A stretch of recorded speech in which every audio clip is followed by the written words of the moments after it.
Magandang araw sa lahat. Ako si Dr.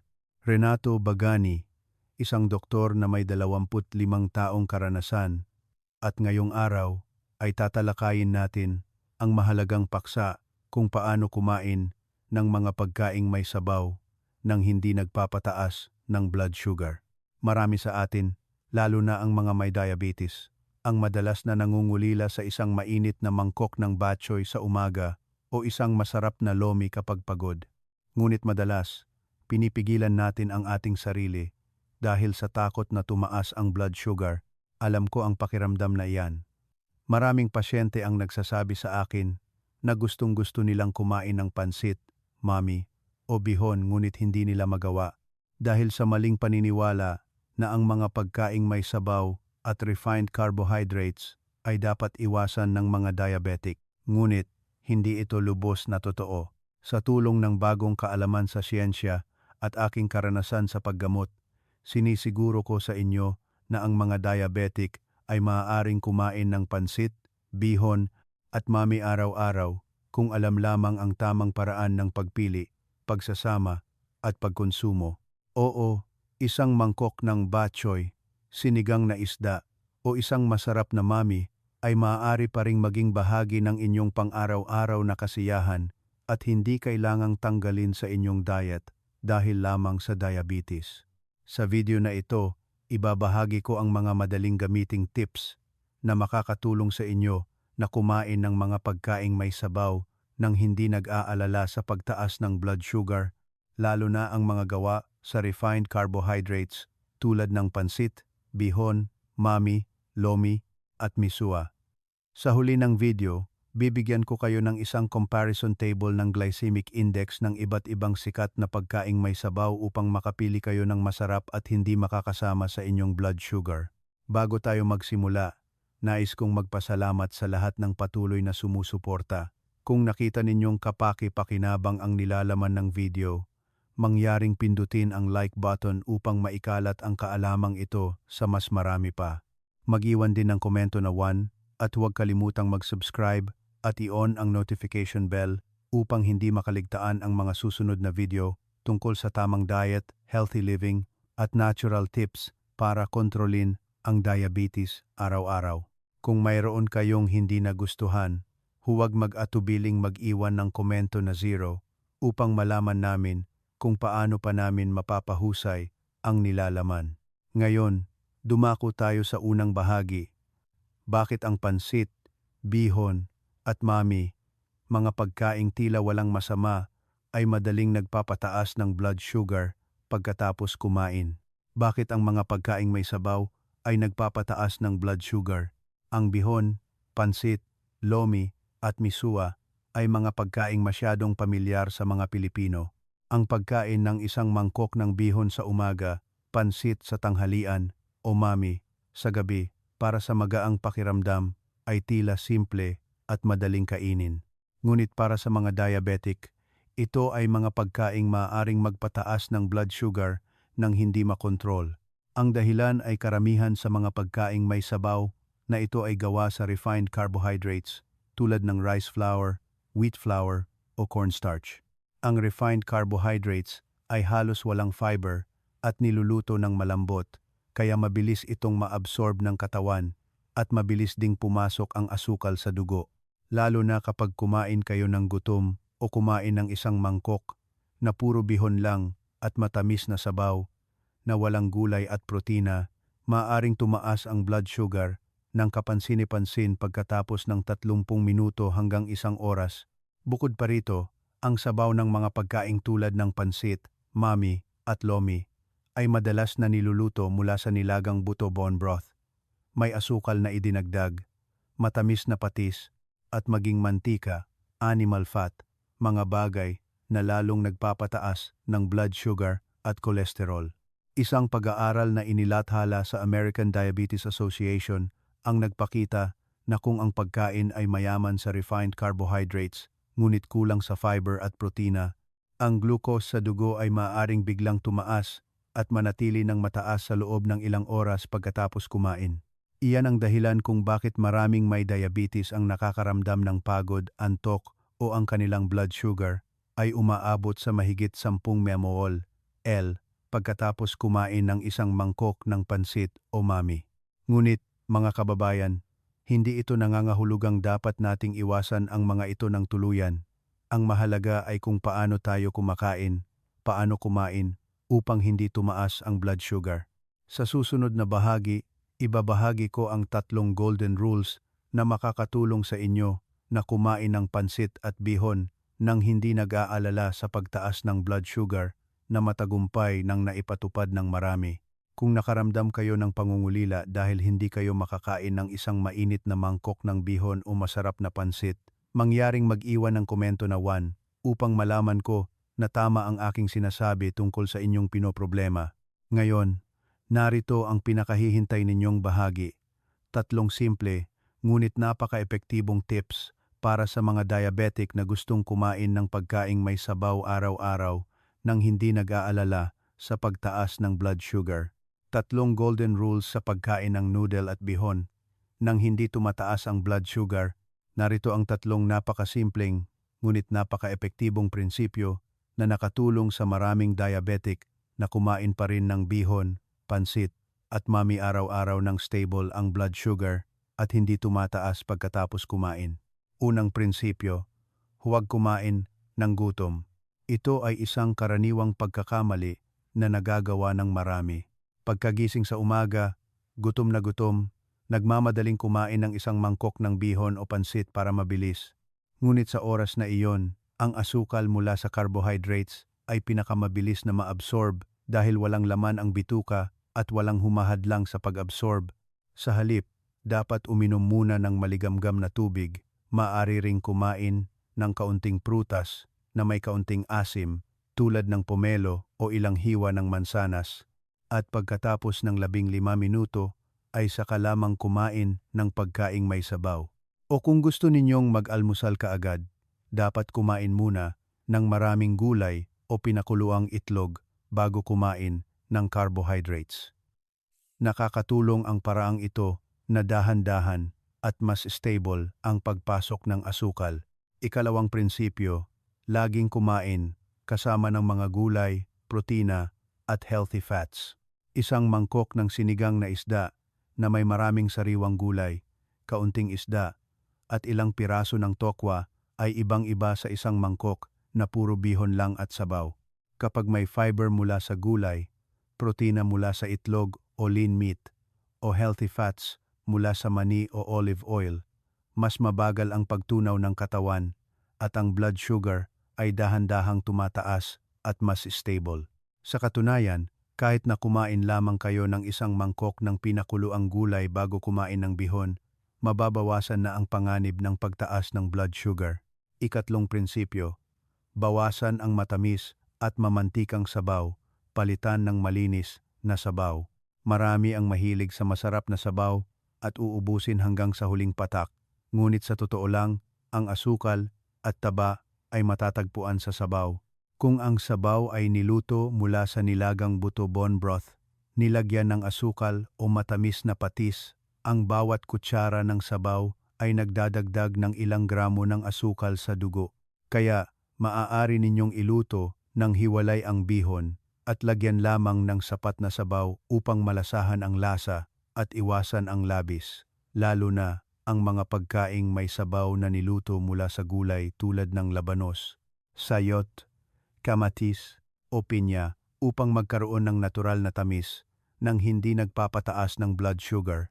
Kung tatandaan lamang ang 3 prinsipyong ito, huwag kumain ng gutom, kumain kasama ng gulay at protina, at bawasan ang matamis na sabaw, maaari na kayong kumain ng inyong paboritong pagkaing may sabaw araw-araw nang hindi nag-aalala sa biglaang pagtaas ng blood sugar.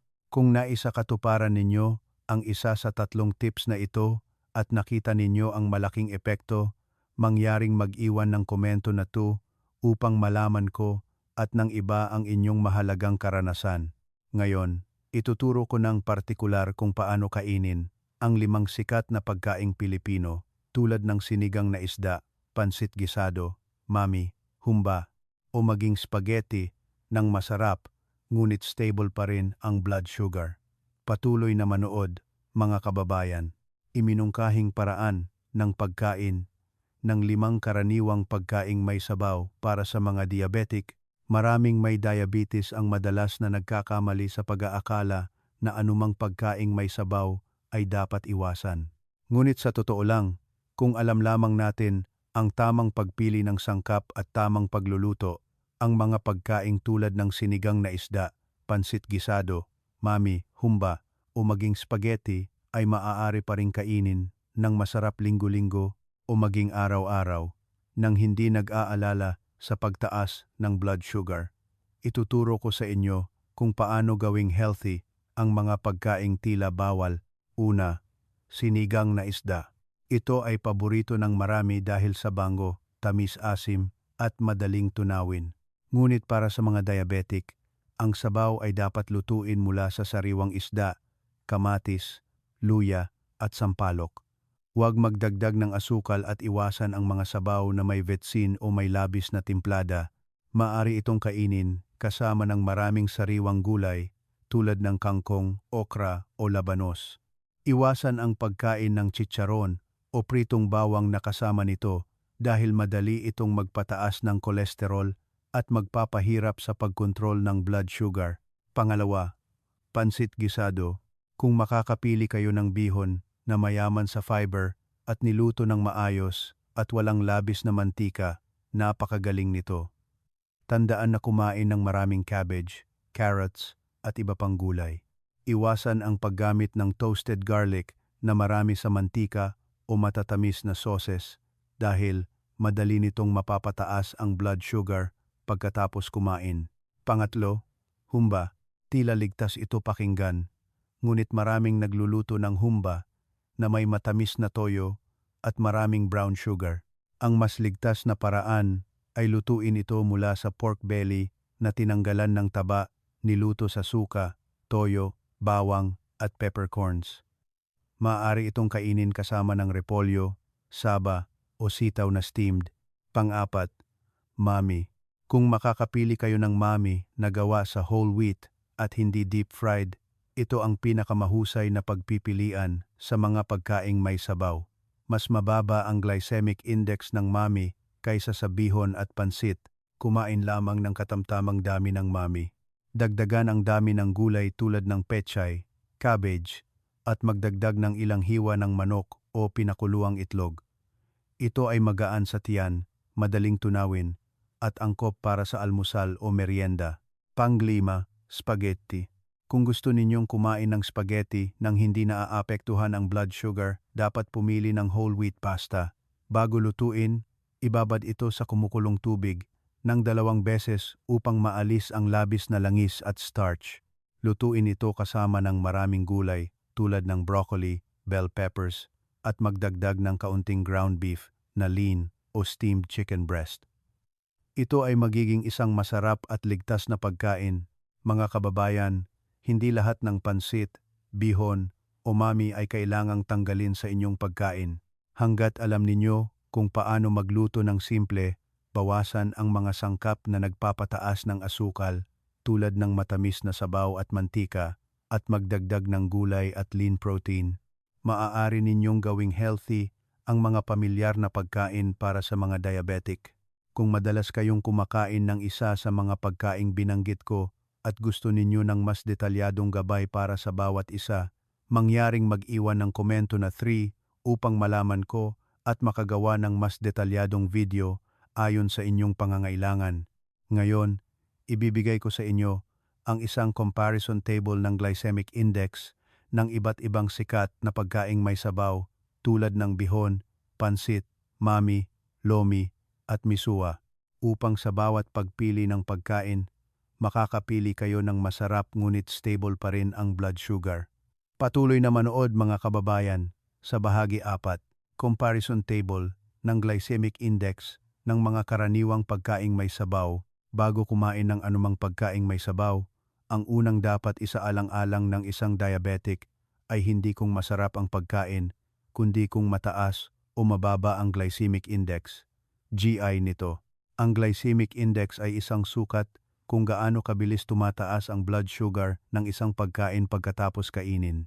Kapag mas mataas ang GI ng isang pagkain, mas mabilis na papasok ang asukal sa dugo at mas mapanganib para sa mga diabetic kung hindi kakainin ng tama. Narito ang table ng average GI ng mga karaniwang pagkaing may sabaw na madalas ninyong kinakain. Fried instant noodles, mami, pansit canton, napakataas ng GI, humigit kumulang 80. Ito ay gawa sa wheat flour, deep fried ng maraming beses, at may maraming asin at unhealthy fats. Kung kakainin ng gutom o isang buong pakete ng walang gulay at protina, mabilis natataas ang blood sugar sa loob lamang ng 30 minuto. Fresh bihon, may GI na humigit kumulang 70, mataas din. Ang bihon ay gawa sa puting bigas, kulang sa fiber, at niluto ng malambot kaya mabilis maabsorb. Ngunit kung kakainin kasama ng maraming sariwang gulay at magdagdag ng isda o lean meat, ang epekto sa blood sugar ay malaki ang pagbaba. Fresh pansit, Miki, sotanghon, may GI na humigit kumulang XP9, bahagyang mas mababa kaysa sa bihon. Dahil mas matigas at mas makapal ang pansit, mas mabagal ang pag-absorb. Kung kakainin ng tama kaunting pansit, maraming gulay, at kaunting sabaw, maaari pa rin itong kainin sa diabetic diet. Misua, ito ang pinakamahalagang pagpipilian dahil sa mababang GI na humigit kumulang 4.5. Ito ay gawa sa starch mula sa kamote, hindi gaanong refined. Ang pagkain ng katamtaman kasama ng gulay at protina ay makakatulong sa inyo na busog ng matagal at hindi tumataas ang blood sugar pagkatapos kumain. Lomi, mami, may average GI na humigit kumulang 60. Bagaman hindi masyadong mataas, hindi rin ito mababa, kaya kailangan itong kainin kasama ng gulay at limitahan ang serving size kung gusto ninyong kontrolin ang blood sugar. Fresh pansit canton Miki, hopia, may GI na humigit kumulang 65, halos katulad ng bihon. Kung lulutuin ito ng kaunting mantika, kaunting asukal, at kakainin kasama ng gulay at protina, maaari pa rin itong kainin, ngunit dapat iwasan sa gabi o kapag pagod. Mula sa table na ito, may matututunan tayong mahalagang bagay. Kapag mas malambot, mas maputi, at mas kaunti ang fiber, mas madali itong magpataas ng blood sugar. Sa kabilang banda, kapag mas matigas, mas natural, at mas may fiber at protina, mas stable ito para sa blood sugar. Kaya, kung gusto ninyong pumili ng pagkaing may sabaw na mabuti para sa blood sugar, unahin ang misua, pansit na kaunti ang noodles, bihon na may maraming gulay, at iwasan ang fried instant noodles o pansit na may labis na tamis at mantika. Ngayon, ibabahagi ko sa inyo ang ilang napakaliit ngunit napakahalagang tips sa pagkain ng mga pagkaing may sabaw.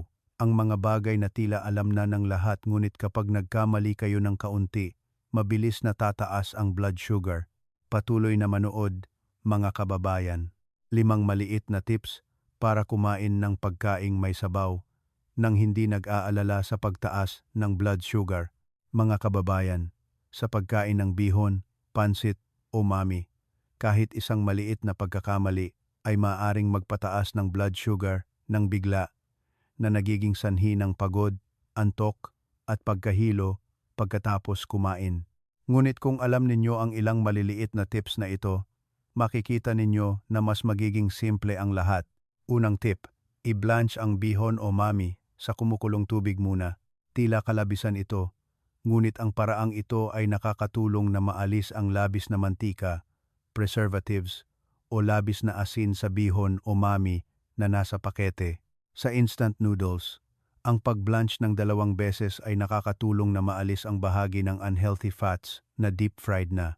Sa bawat paggawa nito, malaki na ang naitutulong ninyo sa inyong katawan. Ikalawang tip, huwag ubusin ang sabaw.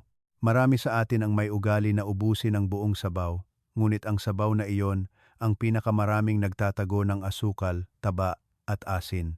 Gumamit lamang ng sapat na sabaw upang magkaroon ng lasa at iwanan ang natitira, lalo na ang mga pagkaing may sabaw na gawa sa nilagang buto bone broth na matamis mula sa gulay o may idinagdag na asukal. Bawasan ang sabaw, bawasan ang asukal sa dugo. Ikatlong tip, kumain muna ng gulay, saka na ang carbs. Ito ay isang tamang prinsipyo sa pagkain na kinumpirma ng maraming pag-aaral sa medisina.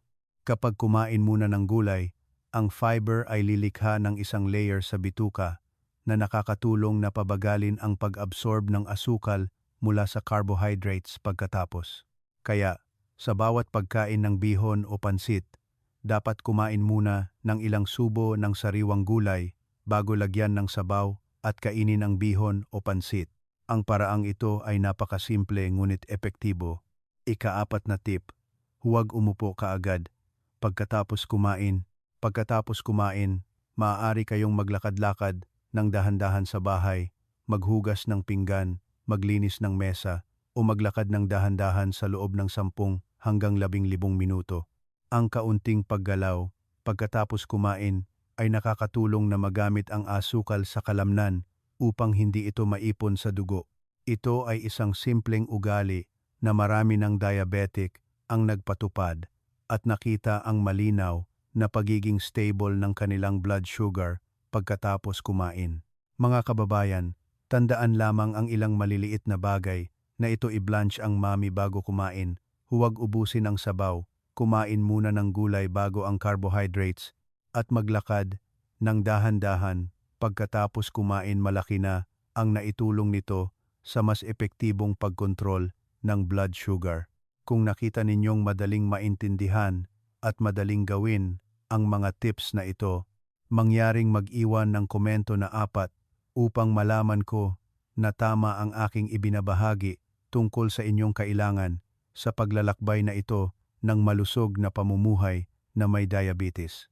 Ngayon, dadako tayo sa huling bahagi, ang buod at mensahe upang mas maging matatag kayo sa pagkain ng komportable nang hindi na natatakot sa tuwing makikita ang bihon, pansit o mami. Buod at mensahe, mga kababayan, sa bawat bahagi na ating tinalakay, naniniwala ako na marami sa inyo ang mayroon ng sariling sagot. Ang mga diabetic ay hindi kailangang iwasan ng tuluyan ang mga pagkaing tulad ng mami, bihon o pansit. Hanggat alam ninyo kung paano kumain sa tamang oras, isama ang tamang sangkap at isakatuparan ang maliliit ngunit epektibong tips, ang mga pagkaing tila pinagbabawalan noon ay maaaring bumalik sa hapagkainan ng ligtas. Ang mahalaga ay hindi ang pagkain, kundi ang paraan ng pagkain. Isang mangkok ng pansit na punong-puno ng matamis na sabaw, walang gulay at walang protina ay maaaring magpataas ng blood sugar ng mabilis. Ngunit ang parehong mangkok ng pansit, kung babawasan ang sabaw, dadagdagan ng gulay at kakainin pagkatapos ng kaunting prutas o pinakuluang itlog, ay magiging bahagi ng isang makatuwirang dieta.